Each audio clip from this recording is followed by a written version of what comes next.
White house की press सचिव Caroline लेटिव का एक बयान आता है और 140 करोड़ भारतीयों के आत्मसम्मान को चोट पहुंचती है।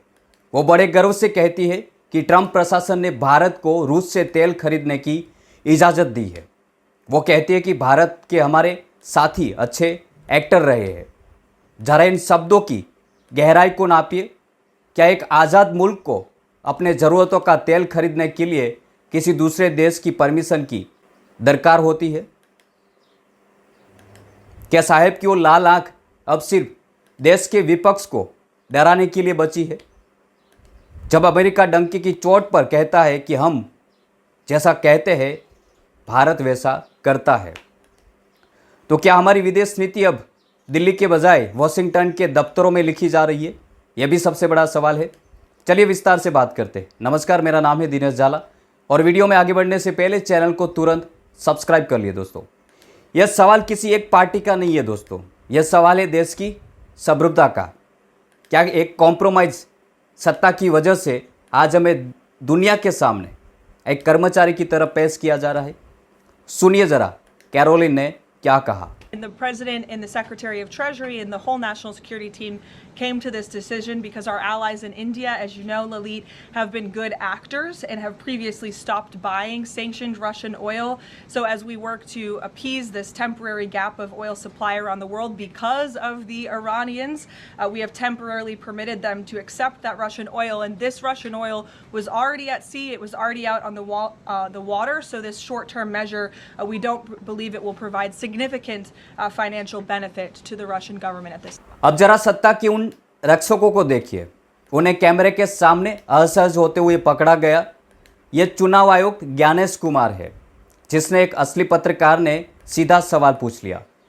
पत्रकार पूछता है कि साहब, आपने दावा किया था कि बंगाल में लाखों रोहिंग्या घुस आए हैं, तो जरा उन लाखों लोगों की लिस्ट दिखाइए। इस एक सवाल ने संवैधानिक पद पर बैठे व्यक्ति की बोलती बंद कर दी। उनके पास कहने के लिए सिर्फ इतना था कि नेक्स्ट सवाल पूछिए, यानी कि अगला सवाल पूछिए। देखिए ज्ञानेश कुमार ने क्या कहा। सर, बंगाल लाइव कोलकाता सुमित देसर पत्रकार। सर, आपसे जब अभिषेक बनर्जी ने सवाल किया जाता है अभिषेक बनर्जी के तरफ से, तब आप अभिषेक बनर्जी को अंगुली उठाकर चुप बैठने के लिए बोलते हैं। अब चंद्रिमा भट्टाचार्य जब क्वेश्चन करते हैं तब उनको भी चुप बैठने के लिए बोलते हैं। लेकिन आप ये बताइए, इलेक्शन का पहले बंगाल वासियों के लिए कोई रोहिंग्याओं का लिस्ट निकलेगा क्या? आपने बोला जो बहुत सारे रोहिंग्या हैं यहाँ, जो भाजपा नेताओं लोग कहते हैं, तो रोहिंग्याओं का लिस्ट मिलेगा क्या? Sir, my name is Rafiq sir from. जब वही साहेब जो पूरे देश की नागरिकता चेक करना चाहते हैं, उन्हें खुद राष्ट्रगान और राष्ट्रगीत का फर्क नहीं पता। मुख्य चुनाव आयोग सार्वजनिक मंच से कहते हैं कि जनगण मन भारत का नेशनल सॉन्ग है, जबकि स्कूल का बच्चा भी जानता है कि यह एक हमारा राष्ट्रगान यानी नेशनल एंथम है। जो शख्स खुद के देश के सबसे बड़े प्रतीक को लेकर इतने बड़े कंफ्यूजन में जी रहा हो, वो दूसरों की पहचान और नागरिकता पर फैसला कैसे निकाल सकता है? क्या इन सिस्टम में अब पढ़ाई लिखाई की कोई अहमियत नहीं बची है? यह भी सबसे बड़ा सवाल है। Our national song Jana Gana मन अधिनायक जय हे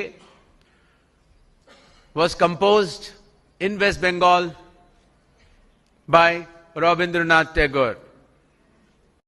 आज का ये मंजर सबसे डराने वाला है दोस्तों।